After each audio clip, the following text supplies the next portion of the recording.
तो कैसे हो मेरे दोस्तों, मैं आशा करता हूँ शानदार तरीके से आप लोग अपनी लाइफ को एंजॉय कर रहे हो, अपनी सेहत, फैमिली और पढ़ाई का ध्यान काफी अच्छे से रख रहे हो। जिंदगी में अगर कोई प्रॉब्लम ना आए तो इसका मतलब आप लोग की जो जिंदगी है ना वो बिल्कुल ही गलत डायरेक्शन में जा रही है। क्या बोल रहे हो ये बोलोगे सर, बिल्कुल सही बोल रहा हूँ, ठीक है। रियलिटी में अगर आप लोगों की जिंदगी में कोई दिक्कत नहीं आ रही है ना तो आप लोग अपनी जिंदगी को ये समझो कि बहुत ही गलत डायरेक्शन में जा रही है। आप लोग ये समझो कि आप लोग बहुत दुर्भाग्यपूर्ण आदमी हैं, आप लोगों का भाग्य जो है साथ नहीं दे रहा है। मतलब क्या है, मतलब ये अगर जिंदगी में कोई दिक्कत नहीं आएगी तो फिर आप लोग नया सीखोगे कैसे? आप लोग जहां पर हो वहीं पर ही रहोगे, कभी आगे बढ़ोगे कैसे? अगर इस वाले पैटर्न में अगर आप लोग जिंदगी जीते रहोगे तो फिर आप लोग अपने मुकाम तक पहुंचोगे कैसे, ये तो बताओ। तो इसलिए जिंदगी में दिक्कत आने का मतलब ये नहीं कि आप लोगों के बेसिकली एक जो वो सर पर बहुत सारे पत्थर पड़ने लगे आके और बिल्कुल ऐसी कहानी खराब हो गई, घर टूट गया और पता नहीं क्या क्या एक्सीडेंट हो गया, ये प्रॉब्लम नहीं होती है, ठीक है। ये एक अलग चीज होती है। प्रॉब्लम का मतलब है कि कुछ नया सीखने को मिले। जैसे पढ़ रहे हो तो सामने एक वोकैबुलरी आ गई, उसका शब्द का मीनिंग नहीं पता है, एक इंसान है इरिटेट हो गया। दूसरा यह कि उसने जाके तुरंत उसका मीनिंग देखा और उसके ऊपर एक सेंटेंस भी फॉर्म कर लिया और अपने पास में उसको रख भी लिया लिख के। तो ये क्या हो गया, इस इंसान ने इसको बेसिकली वहीं पर ही खत्म कर दिया जो दिक्कत आई। एक होगा इग्नोर करके आगे बढ़ गया, वो प्रॉब्लम फिर आएगी, फिर आगे वो वोकैबुलरी कहीं आ गई, वो फिर आगे बढ़ गया। ऐसे ऐसे दुनिया भर की वोकैबुलरी उसके सामने आती रही, वो छोड़ छोड़कर आगे बढ़ता रहा। भाई साहब ने बंडल बना लिया उनका, अब उस बंडल के नीचे दब के मर जाएगा। यानी कि आज की डेट में एक वीडियो आनी है, आज की ये वीडियो आई, आप लोगों ने देख ली। एक बंदा ऐसा होगा, चलो कल देख लेते हैं, आज रहने देते हैं, कल फिर दूसरी आएगी उसको भी छोड़ देना, परसों फिर दूसरी आएगी उसको भी छोड़ देना। और आधे से ज्यादा जनता है ना वो इसी दिक्कत में मारी जाती है। आप लोगों को पता है बहुत कम लोग ऐसे हैं जो रेगुलर सारी चीजें अपनी कंप्लीट कर पाते हैं और खासकर जो एक प्रॉपर पढ़ाई कंप्लीट कर पाते हैं। मैं यहां पर आप लोगों को एक हिदायत देना चाहूंगा जो आप लोगों को आगे भी जिंदगी में बहुत काम आएगी। जो डे बाय डे का काम होता है ना उसको कंप्लीट सबसे पहले करो। यानी जैसे कि आप लोग की अगर बात करें, न्यूज़पेपर डेली आता है तो सबसे पहले न्यूज़पेपर का काम कंप्लीट करो। अगर खुद से पढ़ रहे हो तो खुद से पढ़ो, अगर वीडियो देखनी है तो वीडियो देखो, पर लेकिन सबसे पहले अपना न्यूज़पेपर निपटाओ। इससे क्या होगा, इससे ये होगा कल को फिर आएगा, उससे पहले कि कल आज का पेंडिंग पड़ा रहे और कल का फिर हो जाए और आप लोगों की बॉडी पर डबल बर्डन आप लोगों को पड़ने लगे। तो उससे ज्यादा बेटर है कि आप लोग आज ही सबसे पहले इसको खत्म करो।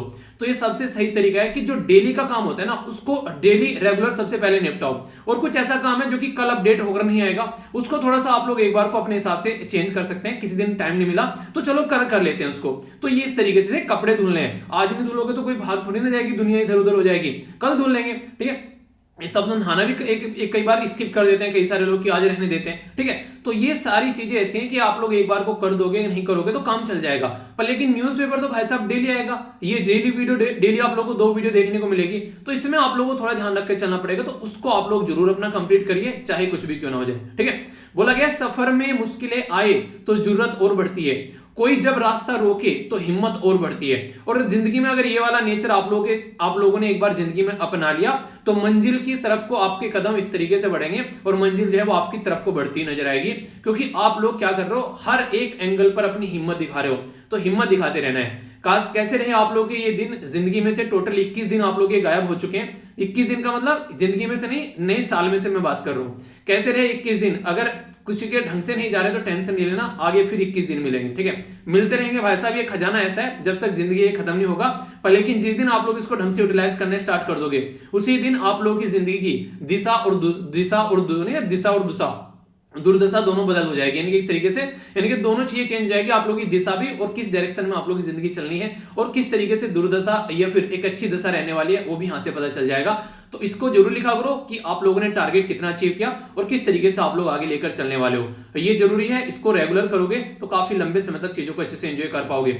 और संडे को भी वीडियो आएगी, जो टॉपिक्स आप लोग बचे हुए हैं वो टॉपिक्स कवर करूंगा संडे को, ठीक है। तो टेंशन मत लेना, उसको वहां पर देख लेंगे, ठीक है। काफी शानदार डिस्कशन रहेगा, टकटकी लगाकर देखेगा। और हाँ, एक और छोटी सी बात याद आ गई यार, मॉर्निंग की जो हिंदू की वीडियो थी उसमें आप लोगों ने देखा काफी लंबे समय तक उसमें बेसिकली क्या रहा कि आवाज आ रही थी, ठीक है। आवाज आ रही थी, उसमें क्या था, वीडियो नहीं चल रही थी। तो इसलिए मैंने अलग से आप लोगों की जितनी आवाज आ रही थी वहां पर वो वीडियो नहीं आ रही थी, अलग से मैंने वीडियो कट करके मतलब अलग से मैंने वीडियो डाल दी वहां पर, क्योंकि वो वाली में तो बेसिकली काम हुआ ही नहीं, उसमें तो गायब होगी एक तरीके से वीडियो आप लोगों की, ठीक है। उसमें आवाज आ रही थी, ठीक है। तो इसलिए मैंने उसको फिर से डाल दिया। तो ये आप लोग देख लेना थोड़ा सा उसको, जिस किसी का भी टॉपिक बचा, क्योंकि वो काफी इंपॉर्टेंट टॉपिक है। वो बेसिकली कैडर पॉलिसी के बारे में टॉपिक है और वहां पर वो कैडर पॉलिसी ऐसी है, अगर आप लोग यूपीएससी की तैयारी कर रहे हैं तो उसके बारे में आप लोगों को जरूर पता होना चाहिए। तो काफी डिटेल में मैंने डिस्कस किए हैं, कई सारे और भी आर्टिकल आप लोगों को उसमें इंक्लूडेड मिल जाएंगे, तो उसको आप लोग अच्छे से कवर करिएगा, ठीक है। बाकी आगे बढ़ते हैं। देखिए कोई नहीं यार, एक बच्चा कह रहा है कि सर रहने देते, पीपीटी से काम चल जाता। कोई नहीं, थोड़ी मेहनत लगती है, पर लेकिन आप लोगों तक चीजें सही पहुंचनी चाहिए, ठीक है। बाकी तो सब चलता रहता है। आइए आगे बढ़ते हैं। टकटकी लगाकर ये देखिएगा इसको। एक मिनट यार, देखो आजकल ना ऐसी ऐसी हरकतें हो रही है। वो वाला सेव किया था, वो वाला दिख ही नहीं रहा है, मुझे लग रहा है सेव नहीं हुआ।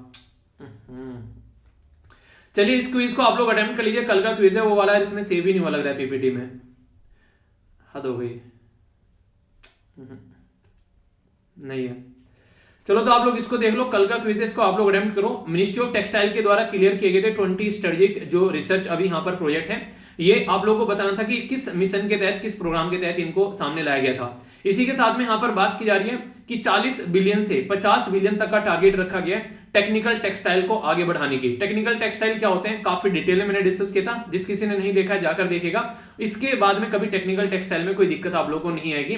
इसका व्यापार जो है हमारे देश में कितना है, अगर ऑल ओवर वर्ल्ड के व्यापार के साथ में कंपेयर करते हैं।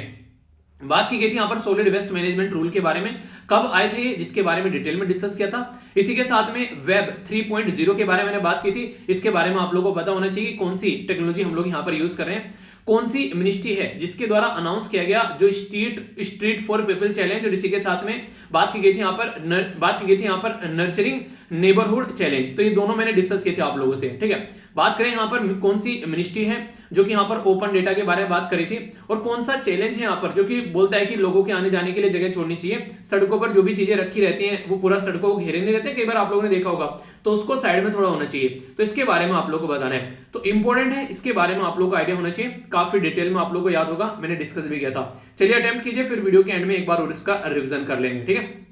आगे बढ़ते हैं, आज के आर्टिकल्स देखते हैं, एक एक कर आप लोग नजर डालिएगा। बहुत कुछ आप लोगों को यहाँ पर जानने को मिलने वाला है, तो जिससे कि आप लोग चीजों को लंबे समय तक याद भी रख पाओगे। देखिए बेसिक चीज अगर एक बार को समझ लोगे ना, फिर कोई टेंशन आप लोगों को देखने को नहीं मिलेगी। यहाँ पर हिस्ट्री की भी बात मैं आप लोगों से करूंगा। बेसिकली वर्ल्ड वॉर के बारे में बात की जा रही है, और यहाँ पर आप लोगों को समझने को मिलेगा क्या क्या चीजें हैं। सबसे इंपॉर्टेंट मुद्दा यहाँ पर यह है, अभी रिसेंटली ये न्यूज में क्यों आ गया और हमारा इससे क्या रिलेशन है, ये हम लोग देखेंगे। पहले न्यूज में ये इसलिए आ गया क्योंकि रिसेंटली अभी जो यूनाइटेड किंगडम बेस एक कॉमनवेल्थ वॉर ग्रेव कमीशन है, जिसको CWGC बोलते हैं। ये क्या करता है, एक लिस्ट तैयार करता है जहां पर कई ने ऐसी देखे, यहाँ पर आप लोग देखते हैं, यहाँ पर ये कई सारी आप लोगों ने देखा होगा समाधियां बनी हुई है। तो कोहिमा के अंदर है यहाँ पर हमारी कंट्री में, नॉर्थ ईस्ट वाला जो एरिया है। और कोहिमा कहां देखने को मिलता है, नागालैंड के अंदर आप लोग कोहिमा देखने को मिलेगा। तो ये टच किस किस को करता है, बेसिकली नागालैंड, ऊपर अरुणाचल प्रदेश हो गया, यहाँ पर मणिपुर, और यहाँ पर आसाम, और यहाँ पर आप लोग को म्यांमार देखने को मिलेगा। तो इसके बारे में यहाँ पर बात की जा रही है। तो यहाँ पर इसके बारे में आप लोग याद रखिए, काफी इंपोर्टेंट है।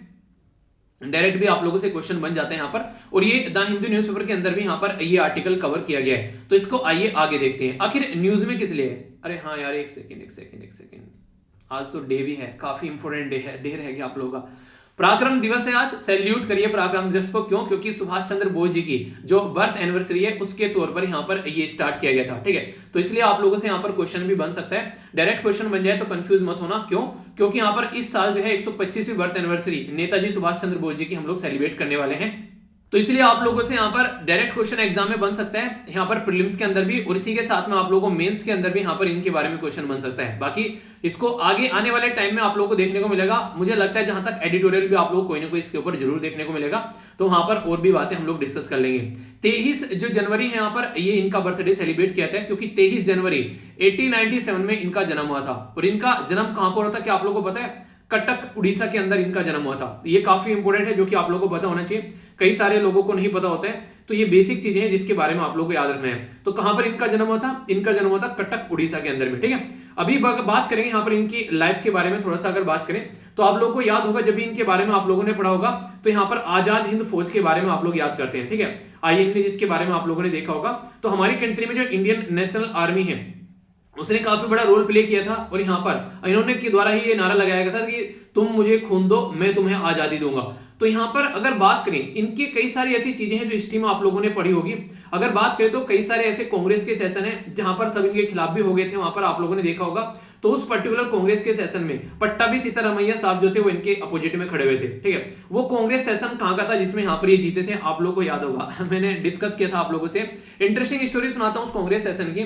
वो कांग्रेस सेशन जब हो रहा था तो यहाँ पर कोई भी सुभाष चंद्र बोस जी के खिलाफ खड़े होने के लिए हिम्मत नहीं जुटा पा रहा था। तो उस टाइम पर यहाँ पर कोई भी नहीं हो रहा था, तो सुभाष चंद्र तो यहाँ पर बोला गया दूसरे लोगों को, जैसे कि मान लीजिए पंडित जवाहरलाल नेहरू जी को बोला गया, पंडित जवाहरलाल नेहरू जी ने बोला कि अभी तो मेरा करियर स्टार्ट हुआ है, इस इंसान के सामने खड़ा होकर मुझे अपनी हार नहीं लगानी अपने गले, तो उन्होंने मना कर दिया। फिर यहाँ पर कई सारे लोग ऐसे हैं जिन्होंने साफ साफ मना कर दिया कि इनके खिलाफ कोई खड़ा नहीं होगा, तो ऐसी करिस्मेटिक ये पर्सनैलिटी थी। फिर यहाँ पर गांधी जी के बोलने पर पट्टाभी सीतारामैया जी जो थे वो सामने आए और वो यहाँ पर काफी बड़े मार्जिन से यहाँ पर सुभाष चंद्र बोस जी से हार गए। पर लेकिन हुआ क्या, यहाँ पर कंडीशन ये बनी, उसके बाद में महात्मा गांधी जी के द्वारा खुद ने वो हार एक्सेप्ट करी। क्यों? क्योंकि महात्मा गांधी जी की साइड से यहाँ पर वो खड़े हुए थे। तो ये आप लोग कंडीशन देखने को मिलेगी। देखिए होता क्या था, आप लोग ये सोचेंगे कि यहाँ पर एक तरीके से कि महात्मा गांधी जी इनके अपोजिट में आके कैसे खड़े हो गए। देखिए सबका ना अपना एक थॉट प्रोसीजर होता है, सोचने का तरीका होता है, ठीक है। कई बार कई लोग जो होते हैं वो सही और गलत आप लोग उसमें काउंट नहीं कर सकते। जैसे महात्मा गांधी जी का मानना यह था कि शांति में अपने देश को आजाद कराना है, सुभाष चंद्र बोस जी का मानना यह था कि शांति में कोई आजादी मिलने वाली है नहीं है, अब तक नहीं मिली, आगे कैसे मिलेगी। तो इसलिए उन्होंने हथियार उठाकर अपना रास्ता अख्तियार किया और महात्मा गांधी जी थे वो शांति का दूत बनकर चीजों को आगे लेकर चल रहे थे। तो इसलिए आप लोग यहाँ पर आज की डेट में अगर आप लोगों के मन में उन सब चीजों को लेकर ईर्ष्या है, तो ये आप लोग बड़ा ही एक गलत स्वभाव अपना लेकर चल रहे हैं। कि जो भी हमारे लीडर हुआ करते थे उनमें कभी भी आपस में कोई भी झड़प नहीं हुआ करती थी, उनके विचारों में थोड़ी सी आप लोग बोल सकते हैं तालमेल ना हो, पर लेकिन वो अगर देश के बारे में बात करें तो सारे एक साथ में खड़े मिलते थे। अगर बात करें महात्मा गांधी जी को जो बापू की उपाधि दी थी, यानी कि फादर ऑफ द नेशन की जो उपाधि दी थी, यहाँ पर कई बार आप लोगों से क्वेश्चन यहाँ पर बन जाता है, ठीक है। तो फादर ऑफ द नेशन की जो उपाधि दी गई थी वो सुभाष चंद्र बोस जी के द्वारा ही दी गई थी, ठीक है। अपने वो सेशन में जब सिंगापुर रेडियो से वहां पर अपना जो नहीं लोगों को जब एक तरीके से लोगों को जब यहाँ पर एक अपना जो स्पीच दे रहे थे, एड्रेस कर रहे थे, उस टाइम पर यहाँ पर इनके द्वारा महात्मा गांधी जी को ये उपाधि दी गई थी, ठीक है। तो इससे आप लोग समझ सकते हैं अगर इनके मन में गुस्सा होता तो वो फादर ऑफ नेशन क्यों बोलते महात्मा गांधी जी को। तो सब समझते थे एक तरीके से चीजों को, आप लोग ये समझेंगे। आज की डेट में अगर बात करें आप लोग समझ सकते हैं कि जो खासकर अगर बात करें वल्लभ भाई पटेल जी, सरदार वल्लभ भाई पटेल जी और पंडित जवाहरलाल नेहरू जी के बीच में भी अनबन हुआ करती थी, पर लेकिन जब देश की बात आती थी वो दोनों एक दूसरे के साथ में खड़े मिलते थे। उनकी पर्सनल चीजों में हो सकता है उनके थॉट जो है वो मैच नहीं करते थे, पर लेकिन जब बात आती थी यहाँ पर देश के बारे में तो एक दूसरे के साथ वो खड़े हुए मिलते थे। तो कभी भी कहीं लिखने के लिए आ जाए, कुछ बोलने के लिए आ जाए, खासकर एग्जाम के अंदर अगर मैं बात करूं, इन पर्सनैलिटी के बारे में कुछ भी नेगेटिव थॉट जो है वो पेपर पर आप लोगों के नहीं दिखने चाहिए। भले ही पर्सनल आप लोग कुछ भी थॉट इनके लिए रखते हो, क्योंकि अगर नेगेटिव थॉट आप लोगों ने पेपर में दिखाए तो भाई साहब आप लोगों के नंबर के सिलेक्शन नहीं होने वाला है, ठीक है। तो ये बात आप लोग जरूर ध्यान रखिएगा। महात्मा गांधी जी को महात्मा की उपाधि किसने दी थी, ये क्वेश्चन आप लोग बताइए। तो इनका जन्म जो होता है 23 जनवरी को हुआ था। तो इसी के चलते हम लोगों ने अभी क्या किया, यहाँ पर इनकी बर्थ एनिवर्सरी को पराक्रम दिवस के रूप में सेलिब्रेट करना हमारे द्वारा स्टार्ट किया है, क्योंकि इनके द्वारा पराक्रम ही ऐसा किया था कि देश के बाहर जाकर एक आर्मी खड़ी करना, तैयार करना और फिर उसको अपने देश में लेकर आना और उसको बेसिकली एक तरीके से अंग्रेजों के खिलाफ लड़ना। तो ये कोई आसान काम नहीं था भाई साहब, ठीक है। लोग जो है आज की डेट में अगर 2-4 लोगों को इकट्ठा करने को बोल दो तो वो 2-4 लोगों को भी ढंग से इकट्ठा ना कर पाए, इन्होंने पूरी आर्मी खड़ी कर दी वहां पर, ठीक है। तो उसको लेकर फिर इंडिया के अंदर में आए, तो इसलिए यहाँ पर याद रखिएगा। और 125वीं बर्थ एनिवर्सरी यहाँ पर अभी इनकी हम लोग सेलिब्रेट कर रहे हैं। तो ये आज की डेट में कुछ बेसिक बातें मैंने आप लोगों को बताई इनके बारे में, ठीक है। आई होप कि आप लोगों के माइंड में क्लैरिटी आई होगी, कोई कंफ्यूजन नहीं होना चाहिए, कंफ्यूजन हो तो बताना, फिर उसको दूर कर दिया जाएगा, ठीक है। अब बढ़ते हैं यहाँ पर आर्टिकल की ओर। तो यहाँ पर मैंने आप लोगों से बात की थी नागालैंड के बारे में। तो नागालैंड की जो कैपिटल है वो है कोहिमा, और कोहिमा के अंदर यहाँ पर ये ऐसा कोहिमा वॉर जो आप लोगों को सेमेंट्री देखने को मिलेगी यहाँ पर। तो यानी कि वॉर के टाइम पर जो भी लोगों की जान जाती है उसके चलते यहाँ पर एक तरीके से यहाँ पर ग्रेव बना रखी है उनकी, तो वो है यहाँ पर। तो ये यहाँ पर इसको जो कि अगर बात करें यूनाइटेड किंगडम बेस जो कॉमनवेल्थ वेव जो ग्रेव कमीशन है यहाँ पर, जिसको CWGC आप लोग बोलते हैं, इसकी जो लिस्ट है यहाँ पर उसमें 5 साइट है, और उस 5 साइट में से आप लोग एक नागालैंड का भी हमारा ये पर्टिकुलर एरिया देखने को मिलेगा, जिसकी वजह से ये न्यूज में आ गया है। कॉमनवेल्थ के बारे में आप लोगों को पता ही है, कॉमनवेल्थ जो है वो नेशन होते हैं जहां पर कभी पुराने टाइम पर अंग्रेजों के द्वारा रूल किया गया। आज की डेट में वो छोड़ दिया है, वो एक अलग बात है, पर लेकिन ये कॉमनवेल्थ आप लोगों को देखने को मिलेंगे। इंटर गवर्नमेंटल ये ऑर्गेनाइजेशन है जिसको बोलते हैं कॉमनवेल्थ वॉर ग्रेव कमीशन। याद रखिएगा 6 मेंबर है टोटल इसे मिलाकर, Australia, Canada, India, New Zealand, south Africa और इसी के साथ में यूनाइटेड किंगडम। तो यहाँ पर ये इंश्योर करते हैं कि मैन और वुमेन यानी कि महिला और पुरुष दोनों जो हैं जो भी वॉर में गई है उनको भूला ना जाए, यानी कि जिसकी भी जान गई है लड़ाई के टाइम पर उनको याद रखा जाए, क्योंकि उन्होंने अपनी शहादत दी है जब भी यहाँ पर उन्होंने लड़ाई की है। तो अगर किसी ने अपनी जान तक लगा दी अपने देश के लिए तो उसको भूलना नहीं चाहिए, उसको याद रखना हमारा परम कर्तव्य बनता है। तो उसी को ध्यान में रखते हुए ये ग्रुप यहाँ पर बनाया गया। 1970s में जो as a imperial war grave जो कमीशन है यहाँ पर ये फॉर्म किया गया, और इसी के साथ में यहाँ पर आज की डेट में अगर बात करें जो नाम दिया गया कॉमनवेल्थ ये ग्रेव कमीशन, ये बाद में इसका नाम दिया गया, ये 1960 में चलकर। हेडक्वार्टर इसका आप लोग को देखने को मिलेगा यूके के अंदर में, ठीक है। तो जहां है मेडन हेड जो बेसिकली यूके के अंदर में, याद रख लीजिएगा बेसिकली, तो ये इसका आप लोग का हेडक्वार्टर नजर आएगा। तो यहाँ पर ये न्यूज में आ गया। हमारी कंट्री में अगर आप लोग बात करेंगे कोहिमा के अंदर, यहाँ पर जो नागालैंड के अंदर ओनली ये ऐसी सेमेंट्री आप लोगों को देखने को मिलेगी जो कि स्पोर्ट टेनिस कोर्ट के अंदर आप लोगों को नजर आएगी, ठीक है। यानी कि यहाँ पर स्पोर्ट टेनिस कोर्ट था, उसके ऊपर यहाँ पर इसको बनाया गया। तो ये काफी बड़ी बात है। यहाँ पर कोहिमा वार जो सेमेंट्री है यहाँ पर लगभग 23,000 जो वार ग्रेव अक्रॉस द जो यहाँ पर कॉन्टिनेंट जो मेंटेन की जाती है इनके द्वारा, उसमें से यहाँ पर एक आप लोग को ये देखने को मिलेगी। अगर बात करें यहाँ पर फॉर्मेशन जो यहाँ पर ये सेमेंट्री है यहाँ पर 3 अप्रैल 1944 में जब जापानीज फोर्स के द्वारा 15,000 के करीब जो अटैक किया गया था कोहिमा में, तो यहाँ पर लगभग 2,500 के करीब वो लोग थे और कईयों की यहाँ पर जान गई। यहाँ पर तो काफी डिफिकल्ट था, काफी ब्लडी फाइट यहाँ पर देखने को मिली, कई सारे लोगों की जान गई। तो उनको रिकॉग्नाइज करने के लिए यहाँ पर ऐसा कुछ देखने को मिलता है। हालांकि ये जो पूरा यहाँ पर एक टेनिस कोर्ट हुआ करता था, तो उसको मनोरंजन के लिए यूज किया करते थे अंग्रेज, फिर बाद में यहाँ पर इसको इसमें कन्वर्ट कर दिया गया। आप लोगों से यहाँ पर अब क्वेश्चन ये बन जाएगा कि कौन था वो महान इंसान जिसने यहाँ पर ये कार्यक्रम किया कि इसको टेनिस कोर्ट को यहाँ पर एक ग्रेव यार्ड में कन्वर्ट कर दिया। तो ये कैसी कई सारी ऐसी छोटी छोटी बातें हैं जिसके बारे में आप लोग याद रख सकते हैं। तो बात की जा रही है किसके बारे में यहाँ पर, तो डिजाइनर के बारे में। तो कोलिन जो यहाँ पर सेंट जो क्लेयर थे, यहाँ पर कोलिन सेंट क्लेयर ओक, ठीक है। तो यहाँ पर ये थे जिनके द्वारा टेनिस कोर्ट को डिजाइन किया गया ऐसे सिमेट्री के तौर पर, ठीक है। तो ये ऐसे क्वेश्चन आप लोगों से डायरेक्ट जो पूछ लिए जाते हैं क्योंकि ये न्यूज में आ गया अभी यहाँ पर, ओके।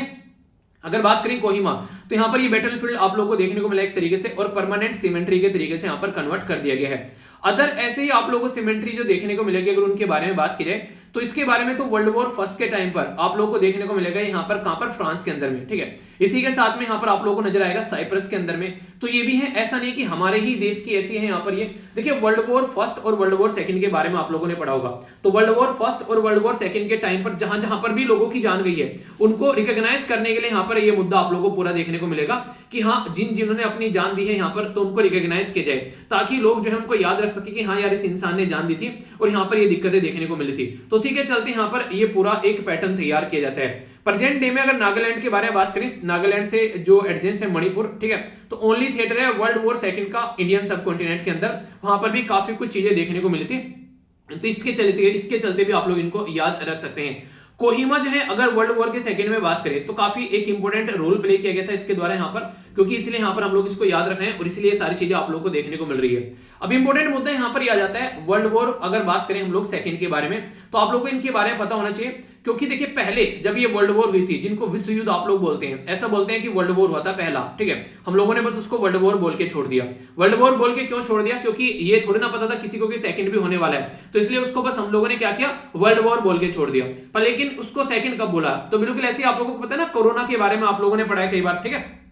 तो जब आप लोग कोरोना के बारे में पढ़ते हैं तो आप लोगों को पता चलता है कि कोरोना जो है उसको आप लोग देखते हैं कि पहले उसको क्या बोलते थे, कोविड-19 जो है बेसिकली बोल दिया गया, पर लेकिन अभी SARS-CoV-2 क्यों आ गया, वो इसीलिए तो आ गया क्योंकि यहाँ पर आज की डेट में जो यहाँ पर एक और यहाँ पर एक कोरोना वायरस का वर्जन आ गया, तो उसको क्या बोल दिया हम लोगों ने, उसको हम लोगों ने SARS-CoV-2 बोल दिया। तो इसका मतलब क्योंकि पहले भी आ चुका है, तो इस तरीके से आप लोग समझ सकते हैं। तो जब यहाँ पर जब वर्ल्ड वॉर फर्स्ट हुई तो इसका मतलब वर्ल्ड वॉर पहले भी हो चुकी है। जो पहले वाली वर्ल्ड वॉर थी अगर बात करें उसके बारे में, तो 1914 से लेकर 1918 तक आप लोगों को देखने को मिली थी। लग ये रहा था कि यार एक वॉर हो गई, दुनिया भर के लोगों की जान चली गई, अब शायद कोई लड़ाई नहीं करेगा, पर लेकिन ऐसा हुआ नहीं। उसके कुछ ही टाइम बाद में, ज्यादा टाइम नहीं हुआ, आप लोग देखते हैं यहाँ पर 1919 से लेके और यहाँ पर 1939 तक, यानी कि 20 साल भी पूरे नहीं हुए, 20 साल भी इनका जो खून है वो यहाँ पर ठंडा नहीं हुआ। उसके बदले फिर से लड़ाई हो गई। क्यों? क्योंकि जर्मनी को ऐसे माहौल में ले जाकर छोड़ दिया था कि वो फटना लाजमी था। तो यहाँ पर अगर बात करें तो ये कंडीशन आप लोगों को देखने को मिलेगी। इसके चलते यहाँ पर अगर बात की जाए, यहाँ पर only the day after Germany invasion of Poland, ठीक है, तो यहाँ पर 1 सितंबर 1939 में तो ये आग लग गई फिर से, क्योंकि जर्मनी जो है वो काफी ज्यादा गुस्से में था और तब से यहाँ पर इसके अंदर धधक रही थी आग कि बदला लेना है वर्ल्ड वॉर फर्स्ट में जो इसकी बेइज्जती हुई थी। तो उसके चलते ये आग स्टार्ट हो गई और फिर इसके बाद में दुनिया भर के लोगों की यहाँ पर जान गई, यानी कि बेइंतहा लोगों की जान गई। ये माना था कि इतने सारे लोगों की जान चली गई और यहीं से फिर सोसाइटी में काफी बड़े चेंज आप लोगों को देखने को मिले। पहले जो महिलाएं थी वो घर से बाहर निकलकर काम करने नहीं आती थी, पर लेकिन घर में अगर कोई मर्द था, कोई पुरुष था, उसी की जान चली गई तो अब महिला को मजबूर होकर बाहर आना पड़ा। इसी के चलते और भी बहुत सारे अधिकार जो है महिलाओं को मिले। यहाँ पर यह माना जाता है कि 60 से लेकर 80 मिलियन के करीब जो लोग हैं उनकी यहाँ पर जान गई। अगर मिलियन की बात करें तो आप लोग बोल सकते हैं यहाँ पर कि 1 मिलियन में जो है वो 10 लाख होते हैं। तो इससे आप लोग एक अंदाजा लगा सकते हैं, यानी कि 600 से लेके 800 लाख लोगों की जान गई। ठीक है, मतलब क्या हो गया, 6 से लेके 8 करोड़ लोगों की जान गई। इससे तरीके से आप लोग बोल सकते हैं, यानी कि ऑल ओवर वर्ल्ड की 3% पॉपुलेशन जो है वो यहां पर वर्ल्ड वॉर सेकंड में खपत हो गई थी। इससे आप लोग अंदाजा लगा सकते हैं कि कैसी थी ये वार। इससे आप लोग सोच सकते हैं कि कितना भयानक युद्ध हुआ होगा एक तरीके से जब यहां पर ये सारी चीजें चल रही होंगी। वर्ल्ड वॉर 2 के टाइम पर कई बार कई सारे क्वेश्चन आप लोगों से बन जाते हैं। वर्ल्ड वॉर 2 के टाइम पर अगर बात करें तो यहां पर ये बोला गया कि यहां पर एक वॉस्ट मेजोरिटी, यहां पर जो वॉस्ट मेजोरिटी थी, जो काफी ज्यादा जान गई यहां पर, वो सिविलियन थे, इंक्लूडिंग 6 मिलियन यहां पर ज्यूस जो कि यहां पर किल्ड इन नाजी। ठीक है, तो ये आप लोगों को देखने को मिलेगा, ये काफी खतरनाक था। यहां पर जो नाजी के कंसंट्रेशन कैंप लगाए गए थे उसमें काफी सारे लोगों को मारा गया। बर्बरतापूर्ण आप लोग यहां पर ये ऐसे हत्याकांड यहां पर देख सकते हैं जिसको होलोकॉस्ट बेसिकली बोला जाता है। ठीक है, अब यहां पर कौन कौन पावर थी, इंटरेस्टिंग चीज आप लोग देखकर हैरान हो जाएंगे। यहां पर जो यूएसए और आज के डेट में रसिया एक दूसरे के सामने नाक लड़ाई खड़ा रहता है। एक टाइम ऐसा था ये दोनों एक ही खेमे में हुआ करते थे। देखिए यहां पर एक साइड में था एक्सिस पावर, एक्सिस पावर में कौन था, जर्मनी, इटली और जापान। ये यहां पर इन्होंने ऑल ओवर वर्ल्ड की नाक में दम करके रख रखा था। और दूसरी जो पावर थी उनको बोलते थे अलाइड पावर, उनमें कौन था, फ्रांस हो गया, ग्रेट ब्रिटेन हो गया। चलो इसको सुनकर हैरान नहीं होंगे, यहां देखिए ये हो गया यूनाइटेड स्टेट ऑफ अमेरिका और ये हो गया सोवियत यूनियन, और चाइना भी यहां पर इन्हीं के साथ में था। यानी कि जो आज की डेट में कोल्ड वॉर के नाम पर एक दूसरे के सामने खड़े हुए हैं, एक टाइम ऐसा था भाई साहब ये एक दूसरे की हेल्प कर रहे थे। आप लोग बोलोगे कि यार ये तो बताओ फिर इनके बीच में लड़ाई कैसे होगी। तो देखो हमेशा ना लड़ाई की जब बात करते हैं तो हमेशा विश्वासघात आप लोगों को देखने को मिलेगा। जब इंसान को ट्रस्ट नहीं रहता है ना तब दिक्कतें देखने को मिलती है। हुआ क्या था, जापान के ऊपर हिरोशिमा और नागासाकी में बॉम्ब गिराया गया। किस डेट में गिराया गया बताइए, इतनी तो डेट आप लोगों को याद होनी चाहिए। तो यहां पर जब ये बॉम्ब गिराया गया हिरोशिमा और नागासाकी के ऊपर, तो यहां पर किसी को पता भी नहीं था कि यूएसए ने यहां पर इस तरीके से एटम बॉम्ब बना लिए हैं। ठीक है, तो यहां पर ये लगा यूएसए को, यहां पर सबको ये लगा इसने तो हमारे साथ में विश्वासघात किया है, ये तो बॉम्ब बनाए बैठा है, कल को तो हमारा जीना आराम कर देगा, कल को तो हमारे ऊपर भी रूल कर सकता है। तो ऐसी सिचुएशन यहां पर देखने को मिली। तो कहीं ना कहीं सबको ये लगने लगा उस टाइम पर क्या था, लड़ तो रहे थे सब पर, लेकिन सबसे ज्यादा मजा यूएसए ले रहा था। क्यों, क्योंकि उसी टाइम पर उसकी कंट्री में हथियार बनाने की जो इंडस्ट्री है वो इस लेवल पर आ गई कि उसने हमेशा ये चाहा कि दुनिया लड़ती रहे और इसके हथियार बेचे जाए मार्केट में। तो इसलिए कहीं भी देखने को मिलेगा जहां लड़ाई होती है यूएसए जाकर अपनी टांग अड़ाता है। क्यों, उसके बाद में फिर हथियार बेचता है आराम से और अपना पैसे कमाता है। तो ये काफी बड़ा एक कैपिटलिस्ट देश ऐसा बन गया जिसने यहां पर हमेशा अपने प्रॉफिट के बदले लोगों को आग में झोंका। दुनिया भर की लड़ाई हुई, दुनिया भर की जगह आप लोगों को देखने को मिलेगा डेमोक्रेसी के नाम पर जाकर घुस जाते हैं। 20 साल तो अभी लेटेस्ट अफगानिस्तान में यहां पर नाक रगड़ के गया यूएसए, बाद में बोल रहा है कि मेरे बस की बात नहीं, अपने आप देख लो। तालिबान को हटाया था 20 साल पहले और 20 साल बाद तालिबान को ही रिप्लेस कर चला गया तालिबान से। ऐसी हरकतें देखने को मिली। तो ये जो कंडीशन थी उस टाइम पर यहां पर कहीं ना कहीं जो यूरोपियन कंट्री थी उनको भी ट्रस्ट नहीं रहा यूएसए के ऊपर कि भाई साहब कल को ना ये हमको ही अपने कंट्रोल में लेता हुआ नजर आएगा। इसलिए टोटल जो भी यहां पर यूरोपियन यूनियन के मेंबर थे वो एक साथ में आए, मतलब उनके द्वारा एक यूरोपियन यूनियन नाम का ग्रुप बनाया गया जिसमें आज की डेट में 27 मेंबर है। उनके द्वारा यह बोला गया कि देखो अगर एक लकड़ी है अकेली, उस लकड़ी को कोई भी तोड़ देगा, पर लेकिन अगर कई सारी लकड़ी का एक गट्ठा स्टार्ट हो जाएगा, उसको एक जगह इकट्ठा करेंगे तो फिर उसको कोई तोड़ नहीं पाएगा, भले ही वो एक तरीके से कमजोर क्यों ना हो। तो इसलिए इकट्ठा मिलकर रहते हैं, कल को कोई भी दुर्दशा बने, कोई कंडीशन बने तो हम लोग इस सिचुएशन को टैकल कर पाए। तो यूएसए के साथ में यहां पर वहां से फिर इनकी वॉर स्टार्ट होगी, सबने अपने अपने हथियार बनाने स्टार्ट कर दिए। आज के डेट में सबसे ज्यादा न्यूक्लियर वेपन किसी के पास में है तो वो रसिया के पास में है और स्टार्ट हुआ था यहां पर यूएसए से। तो ऐसे आप लोग अंदाजा लगा सकते हैं। तो ये कुछ बातें हैं, आई होप कि आप लोगों के माइंड में इसको लेकर क्लैरिटी आई होगी, कोई कंफ्यूजन नहीं होना चाहिए। अगर कंफ्यूजन होगा तो बताना, उसको फिर दूर किया जाएगा। ठीक है, आगे चलते हैं। ये एक इंपॉर्टेंट आर्टिकल आप लोग बोल सकते हैं, छोटा आर्टिकल है पर लेकिन इंपॉर्टेंट है। बात की जा रही है किसके बारे में, बात की जा रही है काजीरंगा नेशनल पार्क के बारे में।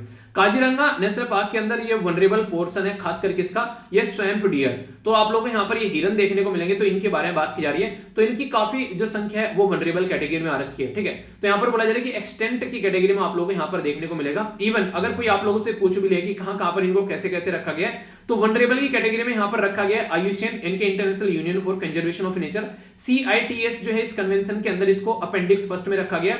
और वाइल्ड लाइफ प्रोटेक्शन एक्ट कब का है, यह 1972, याद रखिएगा 1972 का है। जितने भी जंगल के अंदर जीव जंतु को प्रोटेक्ट करने के लिए हमारी कंट्री में पार्लियामेंट के द्वारा जो पास किया गया था यहाँ पर रूल, वो है बेसिकली यहाँ पर ये। ठीक है, तो इसके शेड्यूल 1 में इसको रखा गया है यहाँ पर जो डियर को, तो इसी को यहाँ पर प्रोटेक्शन के बारे में बात की जा रही है। तो काजीरंगा जो है यहाँ पर आप लोगों को देखने को मिलेगा, जो इनकी संख्या है नॉर्मली काजीरंगा नेशनल पार्क में देखने को मिलती है, ठीक है। इसी के साथ में ओरंग नेशनल पार्क में आप लोगों को देखने को मिलेगी। और यहाँ पर एक है जिसका नाम है लखवा बरूचापोरी वाइल्ड लाइफ सेंचुरी, ठीक है। तो यहाँ पर भी आप लोगों को इनकी संख्या देखने को मिल जाती है, जिनको स्वयं डियर बोला है। तो ये कुछ पर्टिकुलर एरिया है, तो यहाँ पर इनको कैसे ध्यान रखना है, तो इसको कैसे लेकर चलना है, तो इसी के चलते बोला गया कि अभी यहाँ पर इनकी पॉपुलेशन जो डीप हो गई है उसको हम लोग को थोड़ा सा ध्यान रखना पड़ेगा।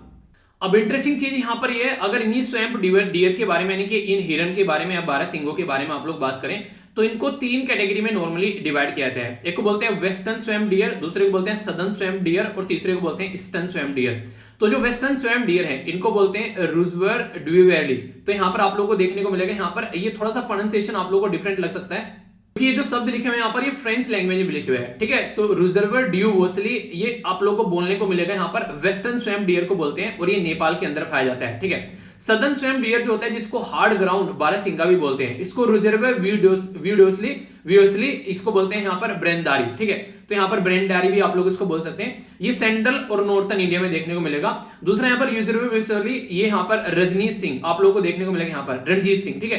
तो ये कहां पर पाया जाता है, काजीरंगा और दुधवा नेशनल पार्क के अंदर आप लोगों को देखने को मिलेगा। यानी कि इनकी सब स्पीसीज आप लोगों को देखने को मिलती है जो अलग अलग रीजन में यहां पर पाई जाती है।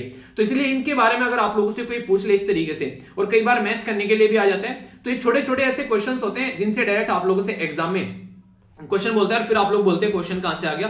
तो इसलिए कभी भी अगर क्वेश्चन आए तो उसके बारे में आप लोगों के माइंड में एक प्रॉपर इन्फॉर्मेशन रहेगी ना, तो यार कभी भी आप लोग कोई दिक्कत देखने को नहीं मिलेगी। इसलिए छोटी छोटी जो इन्फॉर्मेशन मैं आप लोगों को बताता हूं ना, कोशिश किया करो कि इन इन्फॉर्मेशन को अगर नोट डाउन करके रख लो तो लंबे समय तक आप लोग चीजों को भी याद रख पाओगे और कोई कंफ्यूजन भी आप लोग को देखने को नहीं मिलेगा, ठीक है। तो ये तो बात है, मैंने आप लोगों को इसके बारे में बता दी। अगर थोड़ा सा क्या आप लोगों से बात करूं अगर मैं काजीरंगा नेशनल पार्क के बारे में, तो क्या आप लोगों को पता है काजीरंगा नेशनल पार्क अभी रिसेंटली न्यूज में था, अगर उसके बारे में थोड़ी बात करूं, क्योंकि वहां पर फर्स्ट कंट्री का सैटेलाइट फोन यूज किया गया था काजीरंगा नेशनल पार्क के अंदर में, ठीक है, जो कि मैंने आप लोगों से डिस्कस भी किया था। और ये आसाम में लोकेटेड है यहाँ पर, जो कि खासकर जो ब्रह्मपुत्रा वैली जो फ्लड प्लेन है उसमें आप लोगों को देखने को मिलेगा। और इसको नेशनल पार्क का स्टेटस जो दिया गया था वो 1974 में इसको नेशनल पार्क का स्टेटस दिया गया था। और फिर आगे चलकर 2007 में इसको टाइगर रिजर्व भी बना दिया गया। और फिर आगे चलकर ये यहाँ पर यूनेस्को वर्ल्ड हेरिटेज साइट भी बन गया। ये काफी इंपॉर्टेंट है, जो कि याद रखना 1985 में इंटरनेशनल स्टेटस है यहाँ पर। और एक इंपॉर्टेंट बर्ड एरिया भी है आप लोगों को देखने को मिलेगा, जो बर्ड लाइफ इंटरनेशनल के तहत आप लोगों को आता है। 1 हॉर्न राइनोज यहाँ पर पाए जाते हैं। 12 सिंह के तो पढ़ रहे थे अभी, 12 सिंह ही याद आ रहे हैं। ये एक सिंह वाला है यहाँ पर, 12 सिंह वाला नहीं है, ठीक है। यानी कि एक आप लोगों को यहाँ पर इसका हॉर्न देखने को मिलेगा। तो काफी लार्ज स्केल पर यहाँ पर ये पाए जाते हैं। और 4 बिग स्पीसीज इनको बोलते हैं, राइनोज हो गया, एलिफेंट हो गया, रॉयल बंगाल टाइगर हो गया और इसी के साथ में बफेलो हो गया।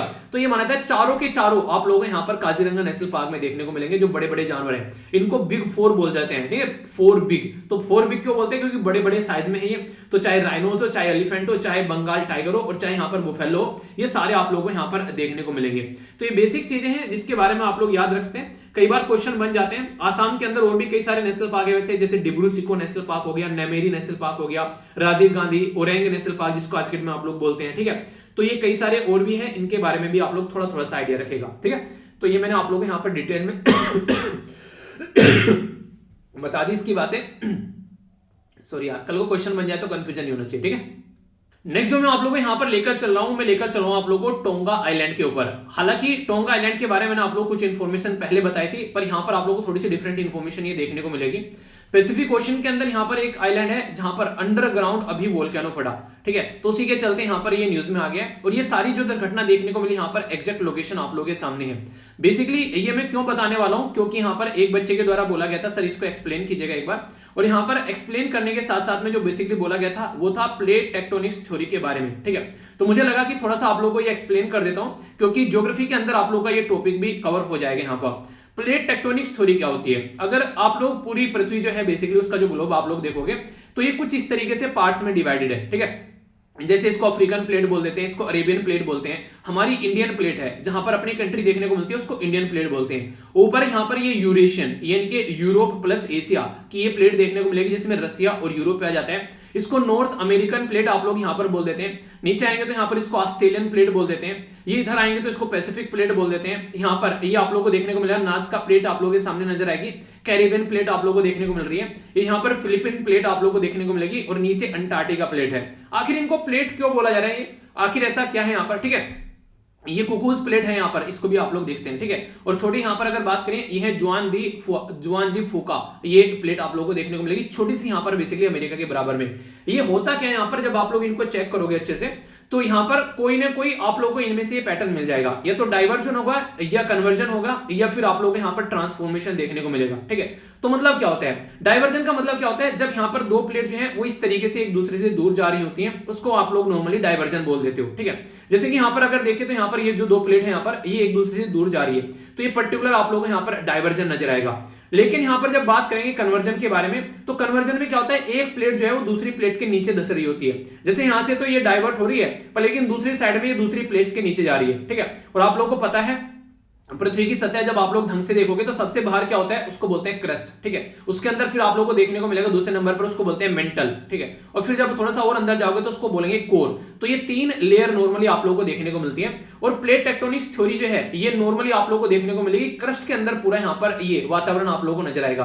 यानी कि सारी चीजें जो ये प्लेट टेक्टोनिक्स थ्योरी है मेनली, ये क्रस्ट के अंदर आप लोगों को फैलती हुई नजर आएगी, और मेंटल उसके अंदर आप लोगों को देखने को मिलेगा।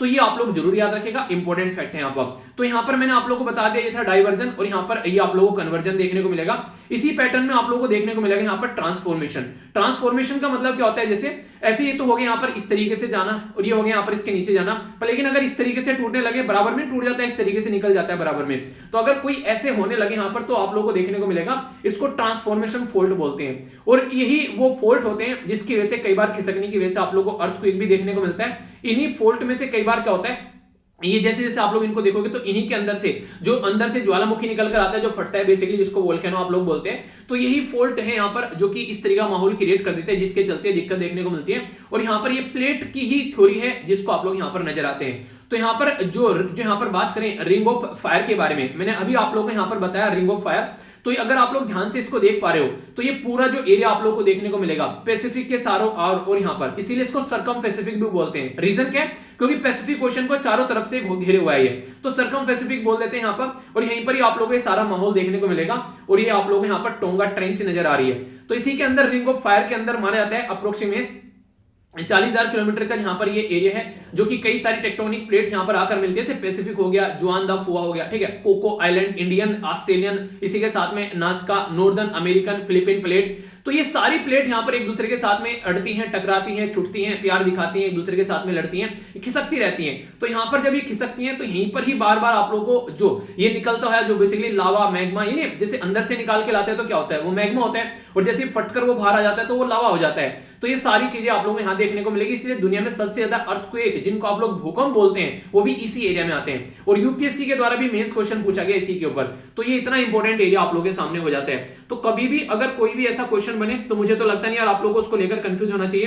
देखिए किसी भी चीज के पीछे ना एक बार कॉन्सेप्ट समझ लो कि ये हो क्या रहा है। अगर रटोगे तो फिर कभी समझ में नहीं आएगी चीजें। अगर एक बार वो कॉन्सेप्ट समझ लोगे तो फिर आप लोग को कोई दिक्कत नहीं देखने को मिलेगी।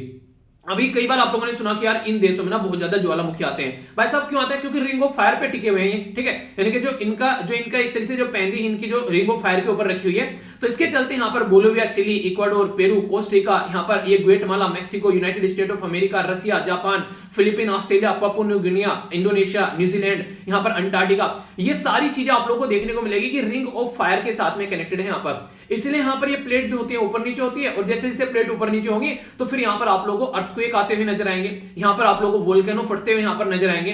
तो सारी वोल्केनो की एक्टिविटी जो मैक्सिमम आप लोगों को देखने को मिलेगी वो दुनिया की यहीं पर ही होती है। तो ये कंडीशन आप लोगों को नजर आती है। और वोल्केनिक एक्टिविटी होती क्या है, नॉर्मली गुब्बारा आप लोगों ने देखा होगा, गुब्बारा, ये तो गुब्बारा कुछ भी गुब्बारा थोड़ी ऐसे देखिए गुब्बारा, ठीक है, उसमें हवा भरी हुई है। जैसे उसमें से हवा निकालोगे तो क्या होगा, बेसिकली यहाँ पर हाई प्रेशर था और यहाँ पर बाहर लो प्रेशर देखने को मिलेगा। तो हमेशा हवा जो है वो हाई प्रेशर से लो प्रेशर की ओर भागती है। इसी तरीके से यहाँ पर जब ये आप लोगों को देखने को मिलेगा, ये प्रेशर डिफरेंस आप लोगों को नजर आएगा, ठीक है। तो ये एक तरीके से यहाँ पर बोल सकते हैं, एक तरीके से कहीं जैसे बहुत सारा आग लग रही है, आप लोगों ने देखा होगा नॉर्मली जब कुकर को आप लोग गर्म करते हो, ठीक है, तो उस तरीके से तो नीचे से प्रेशर से निकल कर आया, इसे पुश किया जाता है फिर यहाँ पर, और मूवमेंट जो होता है वो बाहर निकल कर आती है, ऐसी चीजें, ठीक है। तो कहने का मतलब यहाँ प्लेट टेक्टोनिक थ्योरी अपनी मर्जी से नहीं होती है, पृथ्वी के अंदर ऐसी कुछ घटनाएं चल रही होती हैं जिसकी वजह से यहाँ पर ये चीजें आप लोगों के सामने निकल कर आती है। वरना कोई भी चीज जो है वो इतना नॉर्मल नहीं है, क्योंकि पृथ्वी के अंदर जब आप लोग बात करोगे तो वहां पर आप लोगों को मैग्मा नजर आएगा धधकता हुआ, बेसिकली एक तरीके से आप लोग बोल सकते हैं सब कुछ अंदर जल रहा है, वो हो रहा है सारा, ठीक है।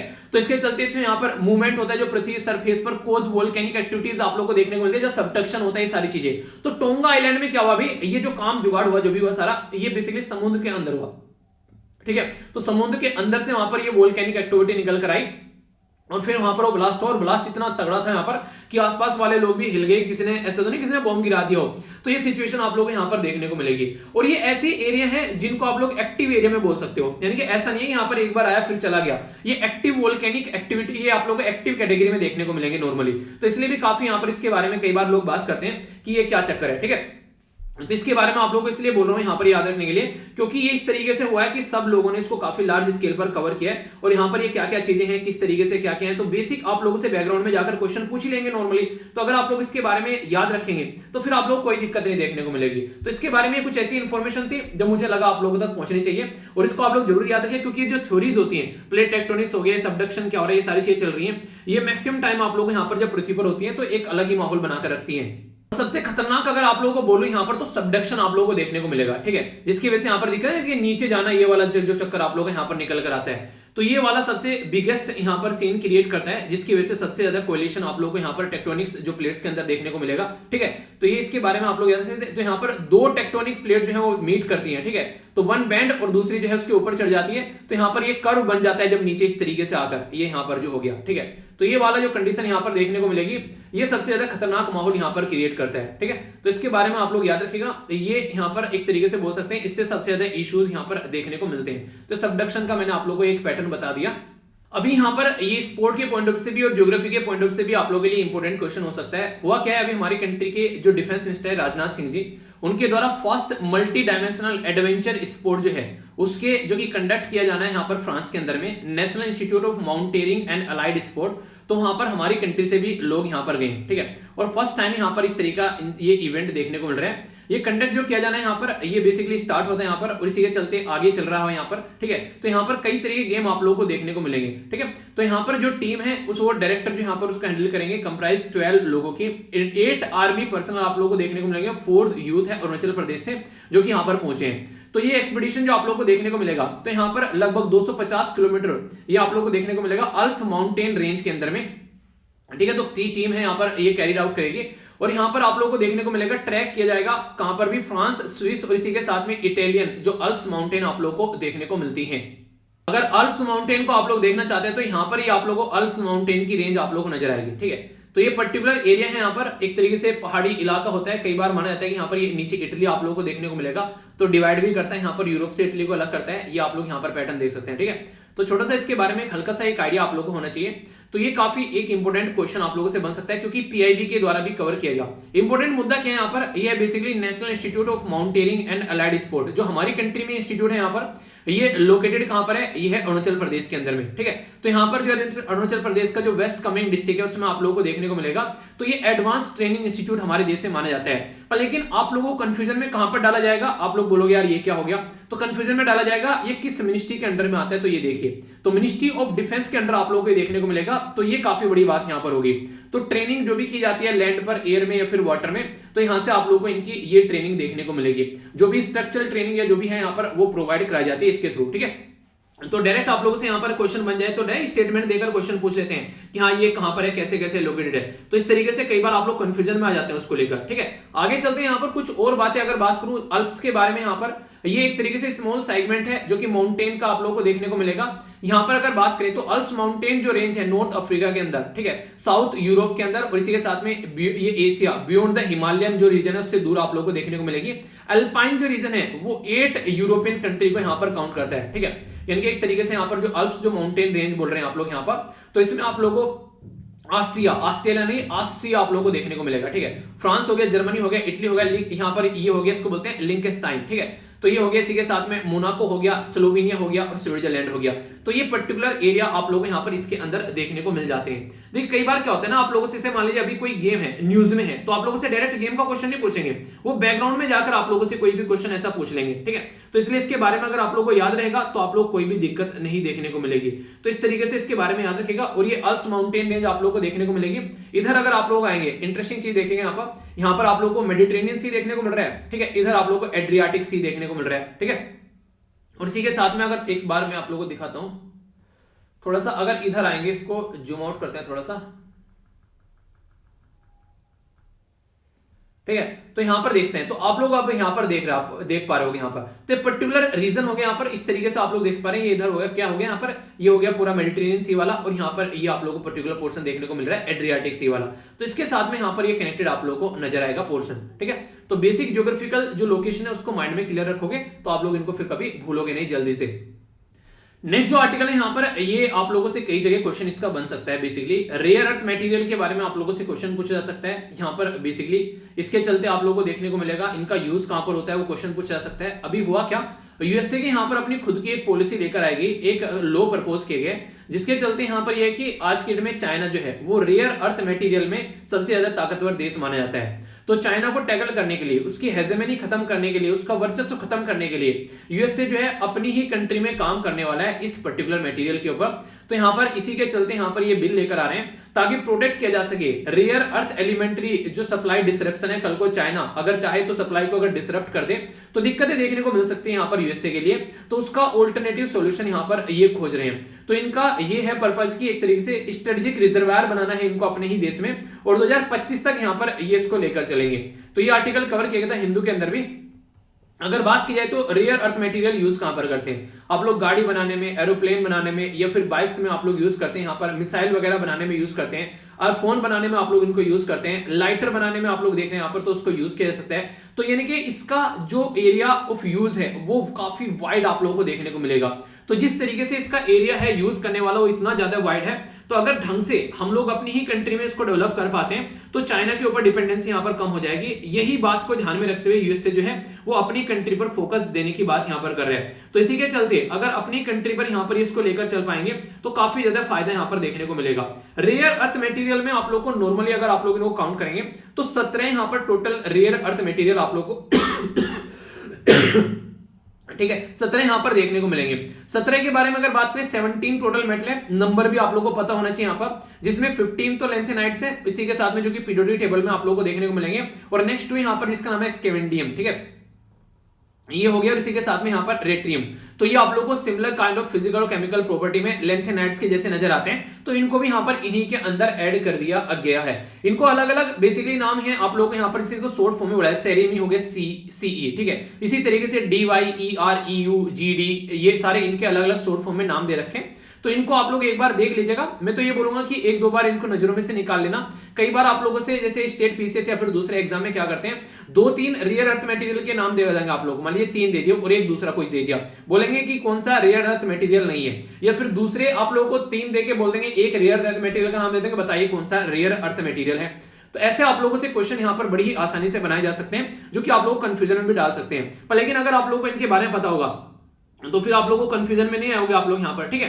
तो इनके अंदर एक तरीके से आप लोग कई सारी यूनिक प्रॉपर्टी देखने को मिलेगी। इनको इलेक्ट्रॉनिक में यूज किया जाता है, कंप्यूटर में यूज किया जा रहा है, कम्युनिकेशन में यूज किया जा रहा है, हेल्थ केयर में यूज किया जा रहा है, नेशनल डिफेंस में इनको यूज किया जा रहा है, ठीक है। तो ये काफी यूनिक एक मिनरल है, मैग्नेटिक, और इसी के साथ में ल्यूमिनिस्टिक आप लोग को इलेक्ट्रोकेमिकल प्रॉपर्टी इनके अंदर देखने को मिलती है। फ्यूचरिस्टिक टेक्नोलॉजी के पॉइंट ऑफ से इसको देखा जा रहा है, ठीक है, क्योंकि आज की डेट में बात करें तो हाई टेम्परेचर को ये बियर कर सकते हैं, सेफ रहते हैं उस टाइम पर भी, मतलब एक तरीके से ग्लोबल वार्मिंग हो रही है उसको भी इसको यूज कर सोल्यूशन निकालने की कोशिश की जा सकती है, ऐसी बात यहां पर की जा रही है। अब आप लोग बोलोगे कि यार इनका नाम रेयर अर्थ मटेरियल रख के रखा है, नॉर्मल सी बात है यार, रेयर मतलब रेयरली मिले, ऐसा तो है नहीं है कि सड़कों पर बिखरे हो रहे हैं आप लोगों को कि हम मिट्टी की तरह हर जगह आप लोगों को मिल जाएंगे, तो डिफिकल्ट है इनको एक्सट्रैक्ट करना, तो यहां पर इसलिए यहां पर इनको रेयर बोलते हैं। आप लोग डायमंड को रेयर बोल सकते हैं, क्योंकि डायमंड जो है ऐसा नहीं है कि आप लोग कहीं से भी जाकर उखाड़ लोगे और कहीं से भी जाकर बना लोगे, तो ये रेयर कैटेगरी में आता है, ठीक है। वैसे आप लोगों को कई सारी चीजें देखने को मिल जाएगी, पर लेकिन ये काफी लो क्वांटिटी में आप लोगों को देखने को मिलेंगे, ठीक है। तो मेनली यहां पर जो लो कॉन्सेंट्रेशन में फिर इनको रिफाइन किया जाता है, उसके बाद में फिर निकाला जाता है, तो ये काफी ज्यादा टफ भी पड़ता है, ऐसा नहीं कि बहुत आसान आप लोगों को देखने को मिलेगा। आप लोग बोलोगे हमारी कंट्री में इसको लेकर क्या दुर्दशा चल रही है, तो हमारी कंट्री में एक्सप्लोर किया जाता है बेसिकली यहाँ पर ब्यूरो ऑफ माइंस, और जो bureau of mines department of atomic energy के द्वारा जो माइंस एंड जो प्रोसेसिंग कॉन्सेंट्रेशन है यहाँ पर वो IREL के अंडर में आप लोगों को यहाँ पर देखने को मिलेगी, जिसको फॉर्मली यहाँ पर इंडियन रेयर अर्थ लिमिटेड आप लोग बोलते थे। तो PSU है यानी कि पब्लिक सेक्टर अंडरटेकिंग है, ये डिपार्टमेंट ऑफ एटॉमिक के अंदर में, जो कि यहाँ पर पूरी प्रक्रिया देखते हैं। तो स्टेटमेंट में देकर आप लोगों से पूछ लेगा कि बताइए क्या क्या प्रोसीजर है, तो इसके बारे में आप लोगों को पता होना चाहिए, ठीक है। तो उससे क्या होगा कि हाँ कोई ना कोई स्टेटमेंट रहेगी तो आप लोग यहां पर समझ पाएंगे। तो हमारी कंट्री में भी इसको लेकर काम चल रहा है। हमारी कंट्री में किस तरीके से कल को चलकर पता चला कि चाइना से यहां पर दिक्कत हो रही है, तो पता चला हमारी कंट्री में कुछ है नहीं है। तो चाइना की मोनोपोली है मैक्सिमम दुनिया में। अगर आज के दिन में आप लोग इसको देखोगे, मैक्सिमम चाइना के अंदर आप लोगों को नजर आएगा। चाइना जो है एक्वायर करता है global domination rare earth material में, ठीक है। तो प्रोड्यूस करता है 90% ऑफ रेयर अर्थ मटेरियल। आज की डेट में अगर बात करें 60% तक रिमेनिंग जो प्रोडक्शन है यहाँ पर दूसरी कंट्री के पास भी देखने को मिल रहा है, जैसे कि ऑस्ट्रेलिया, इंडिया, जापान और यूएसए। तो यहां पर बाकी 60% तक डाउन हो गया, वरना चाइना जो है वो हमेशा इसमें एक पावरफुल देश रहा है। अभी फिलहाल थोड़ा सा डाउन यहां पर हुआ है, वरना चाइना की किसी की चाइना की कोई यहां पर टक्कर नहीं कर सकता। चाइना की मोनोपोली रेयर अर्थ मटेरियल में, ठीक है। चाइना की जो मोनोपोली है, तो चाइना जो है यहां पर अगर बात करें काफी लार्ज स्केल पर इसको यूज करता है। और कई बार लोगों को इतने यूएसए को बोल देगी तुम्हारे पे रेयर कि हमारे पास में सारे रेयर अर्थ मटेरियल है, हमारे हिसाब से काम करो वरना तुमको ये मटेरियल नहीं देंगे। तो ऐसे भी इश्यूज कई बार देखने को मिलते हैं। और नॉर्मली आप लोगों ने देखा होगा जिंदगी में जब कोई बदतमीजी होती है तभी इंसान जो है वो उठकर चलता है और बोलता है चीजों को थोड़ा सुधार लेते हैं। तो यहां पर चाइना के द्वारा यहां पर ऐसी हरकतें की गई थी, यहां पर इसके द्वारा कर्व कर दिया गया था, देने से मना कर दिया गया। जापान को, यूएसए को, यूरोपियन यूनियन को कई बार ऐसा हो चुका है बीच में। तो इसकी वजह से इनको लगा अपना काम खुद से करना पड़ेगा, क्योंकि चाइना का डोमिनेशन है और यहां पर उसको लगता है कि सामने वाले को सप्रेस करना है इसके हिसाब से। तो फिर इनको लगा कि यार कुछ ना कुछ अपना काम करना पड़ेगा। हमारी कंट्री जो है काफी ज्यादा डिपेंडेंट है यहाँ पर चाइना के ऊपर। अगर बात करूं तो इंडिया जो है वो वर्ल्ड में 5th लार्जेस्ट रिजर्वायर है रेयर अर्थ मटेरियल का, और ट्वाइस मच एज द अगर बात करें ऑस्ट्रेलिया के साथ में। पर फिर भी हम लोग यहाँ पर चाइना से निकालकर इसको लेकर आते हैं, ठीक है।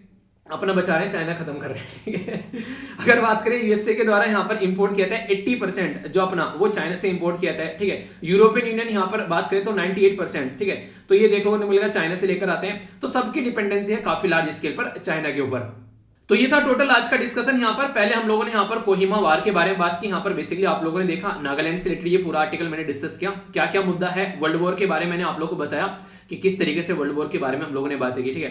काजीरंगा नेशनल पार्क के बारे में डिटेल में जाना, और यहाँ पर डियर के बारे में जाना जिनकी संख्या घट रही है, क्या क्या सिचुएशन है वो हम लोगों ने समझे। इसी के साथ में रिंग ऑफ फायर के बारे में आप लोगों से बात की, क्या क्या होती है प्लेट टेक्टोनिक्स थ्योरी, क्या क्या इनके नाम है। बेसिक फोकस मेरा ये था ताकि आप लोगों को बता सकूं। और सबडक्शन भी आप लोग याद रखिएगा, जो कि क्वेश्चन की फॉर्म में आप लोगों से कई बार एग्जाम में पूछ लिया जाता है, ठीक है। इसी के साथ में हम लोगों ने नेक्स्ट यहां पर बात की किसके बारे में, रेयर अर्थ मटेरियल के बारे में हम लोगों ने बातें की। रेयर अर्थ मटेरियल को रेयर अर्थ क्यों कहा जाता है, मटेरियल क्यों कहा जाता है, वो मैंने आप लोगों को बताया, जिससे कोई कंफ्यूजन आप लोगों को न देखने को मिले। एक हम लोगों ने यहाँ पर बात की एक इंपॉर्टेंट गेम के बारे में, यहाँ से भी आप लोगों के कई बार क्वेश्चन बन जाते हैं, तो कंफ्यूजन नहीं होना चाहिए, पता रहेगा तो फिर आप लोग अच्छे से चीजों को हैंडल कर पाओगे, ठीक है। तो ये था टोटल डिस्कशन। आइए अब यहां पर बात करते हैं किसके बारे में, आज के क्विज के बारे में। हालांकि वो नहीं लगा था, रिवीजन ही है बस एक तरीके से। और देखिए मॉर्निंग में सुबह को 6:30 बजे जो बच्चे उठ रहे हैं उनको सैल्यूट है। और यहाँ पर एक बच्चा बोला है सर आज तो नंबर कटेंगे, वीडियो जो है आपने आधी उसमें बेसिकली और नहीं आवाज आ रही है, पिक्चर नहीं आ रही है, तो आप लोग देख सकते हैं। दूसरी वीडियो भी मैंने अपलोड कर दी थी। और बाकी देखिए मेरे तो नंबर आप लोग काट लोगे, जब आप नहीं उठोगे मॉर्निंग में सुबह तो आपके नंबर कैसे काटूंगा मैं, मुझे ये बताओ, ठीक है। मुझे भी आप लोग के नंबर काटने अगर आप लोग सुबह नहीं उठते हो तो। चलो आंटियों से बोलूंगा, जो भी आंटी है वो घर में, मतलब आपकी मम्मी जो है, पापा जो है, आंटी और अंकल से बोलूंगा कि बेसिकली मेरी जगह से वो नंबर काटे और वो यहाँ पर बेसिकली इनको दंडित करे अगर यहाँ पर कोई सुबह नहीं उठ रहा है, ठीक है। काफी अच्छा लगता है सुबह को उठ के जब आप लोग अपना काम निपटा लेते हो और फिर आप लोग का दिन जो है वो मोटिवेशन में जाता है। तो इसी तरीके से मोटिवेशन अगर आप लोग का बरकरार रहेगा तो काफी सारे गोल जो है वो आप लोग अचीव करते हुए नजर आओगे। और टारगेट भी जिंदगी में ऐसा ही होना चाहिए। तो संडे को भी डिस्कशन आएगा, ठीक है। संडे हो या मंडे रोज खाओ नैनो मैगजीन, ठीक है। एक बच्चा कह रहा है कि सर एक दिन तो छुट्टी दे दिया करो, सिलेक्शन ले लो बेटा एक बार, ठीक है। मतलब बेटा नहीं, मतलब दोस्त, सिलेक्शन ले लो एक बार, ठीक है। दो बेटा तो नहीं, अभी दोस्त ही बोलता हूँ, ठीक है। क्योंकि इतना बुजुर्ग नहीं हो कि मैं आप लोगों को बेटा बोलूँ। तो सिलेक्शन ले लो यार एक बार, फिर उसके बाद में जो है जिंदगी जो है जिस तरीके से चाहोगे उस तरीके से आप लोग अपनी जिंदगी को लेकर चल सकते हो, ओके। तो ये जरूरी है एक बार सिलेक्शन लेना। अगर सिलेक्शन आ गया तो जिंदगी सेट हो जाएगी, आप लोगों के हिसाब से सारी चीजें आप लोगों को चलती नजर आएगी। तो कभी भी जिंदगी में अपने पैरों पर एक बार खड़े हो जाओ, फिर उसके बाद में एंजॉय करो, ठीक है। तो यहाँ पर ये क्वेश्चन था मिनिस्ट्री ऑफ टेक्सटाइल के बारे में, तो कौन सा मिशन था ये आप लोगों को बताना है। इसी के साथ में यहाँ पर इंडिया का जो एम है वो कितना है, कब तक है ये बताना है। कितना है दुनिया में आज के दिन में व्यापार मिनिस्ट्री जो टेक्सटाइल के फील्ड में, टेक्निकल टेक्सटाइल के फील्ड में। सॉलिड वेस्ट मैनेजमेंट रूल के बारे में बात करेंगे। इसी के साथ में यहाँ पर ये वेब 3 ये टेक्नोलॉजी के बारे में बात करेंगे। कौन सी मिनिस्ट्री है जिसके द्वारा यहाँ पर स्ट्रीट चैलेंज और इन सब के बारे में बात की गई थी। कौन सी मिनिस्ट्री ओपन डेटा के बारे में बात करिए। और चैलेंज क्या है जहां पर गलियों को साफ सुथरा रखने की बात करते हैं ताकि आ जा सके, यहाँ पर कोई एक्सीडेंट न देखने को मिले। मिनिस्ट्री ऑफ टेक्सटाइल के द्वारा नेशनल टेक्सटाइल ये यहाँ पर टेक्निकल टेक्सटाइल मिशन है। डिटेल में डिस्कस किया था, कंफ्यूजन हुआ करे रिवीजन कर लिया करो। पीडीएफ भी आप लोगों के पास में रहती है, वरना लेक्चर को भी आप लोग पहले तो एक बार नॉर्मल देख लिया, फिर हाई स्पीड पे लगाकर देख सकते हो रिवीजन के लिए। यानी कि नॉर्मल लेक्चर देख लिया एक बार, फिर उसके बाद में 2x स्पीड पर भी आप लोग उसको देख सकते हो करके। तो इससे क्या होगा, आप लोग आसानी से चीजों को कवर भी कर पाओगे जल्दी जल्दी से। तो ये काम कर लेंगे। आप लोग इसी के साथ में बात करें तो यहाँ पर टारगेट इंडिया का है 50 बिलियन का 2024 तक का। तो ये एक इंपॉर्टेंट है जो कि आप लोग यहाँ पर याद रख सकते हैं। बाकी यहाँ पर बात की जाए तो ये याद रखिए यहाँ पर कि ऑल ओवर वर्ल्ड में 250 बिलियन है, बाकी इंडिया में टोटल 8% है, इनके 40 billion. Solid waste management rule 2016 के हैं। ब्लैक चेन टेक्नोलॉजी यूज की जाती है वेब 3 में, हम लोगों ने डिस्कस किया था। इसी के साथ में ministry of housing and urban affair है यहाँ पर, जो कि यहाँ पर स्टेट चैलेंज और इन सब के बारे में बातें कर रही है। Ministry of housing and urban affair है यहाँ पर, जो कि ओपन डेटा के बारे में बात करिए। और स्ट्रीट्स फॉर पीपल चैलेंज क्या है कि सड़कों को साफ सुथरा बनाना ताकि लोग जो है आ जा सके और वहां पर कोई एक्सीडेंट वगैरह देखने को न मिले। तो ये बेसिक पर्पज रहता है। आई होप कि आप लोगों ने अच्छे से डिस्कस किया होगा, अच्छे से एंजॉय किया होगा। तो नेक्स्ट लेक्चर मिलता हूं, तब तक अपना ध्यान रखिए। बड़ों को नमस्ते, छोटों को प्यार, छोटी सी लाइफ एंजॉय करा। मिलता हूं नेक्स्ट वीडियो में, तब तक के लिए जय हिंद।